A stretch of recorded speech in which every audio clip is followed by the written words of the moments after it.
বাংলায় একটা প্রবাদ আছে, খাজনার থেকে বাজনা বেশি।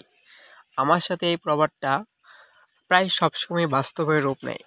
আমার পাখির অসুস্থ হয়ে গেছে, কয়েকটা পাখি ঝিম ধরে থাকে।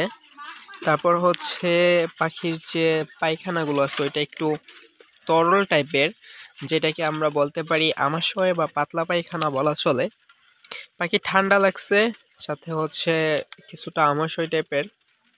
ফলস্বরূপ হচ্ছে এই ওষুধটা পরামর্শ দিয়েছে একজনে খাওয়ানোর জন্য।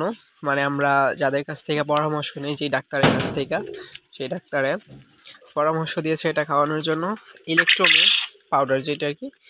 এটার উপকারিতা নিয়ে পরে কথা বলতেছি। এখন খাজনার থেকে বাজনা কেন বেশি সেটা বলি। সেটা হচ্ছে, খাজনার থেকে বাজনা বেশি হওয়ার মূল কারণটা হচ্ছে ওষুধের দাম মাত্র 20 টাকা, কিন্তু এই ঔষধ আনতে আমার মোট খরচ গেছে 140 টাকা। 90 টাকা গেছে গাড়ি ভাড়া, 10 টাকা দিয়ে একটা নারকেলি খাইছি, আর 30 টাকা দিয়ে একটা কটবেল খাইছি।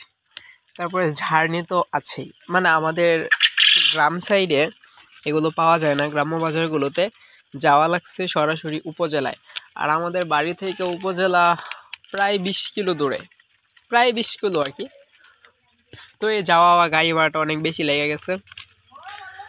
90 টাকা গাড়ি ভাড়া গেছে, আর হচ্ছে 40 টাকা খাওয়া খরচ।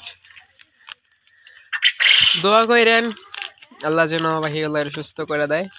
আর এই ওষুধের কার্যকারিতা হচ্ছে, এটা পাতলা পায়খানা বা ডায়রিয়া বা অন্যান্য কোনো সমস্যার কারণে শরীর থেকে যদি অতিরিক্ত তরল পদার্থগুলা বের হয়ে যায়, ওটা পূরণ করে ঘাটতিটা। এটাই কিন্তু পোলট্রি গরু সব কিছু খাওয়ানো যায়। এটা কেমনে খাওয়াইতে হইব না খাওয়াইতে হইব সেই নিয়ে একটা ভিডিও দিব ইনশাল্লাহ। খাজনার থেকে বাজনা বেশি, বিষয়টা বুঝলেন।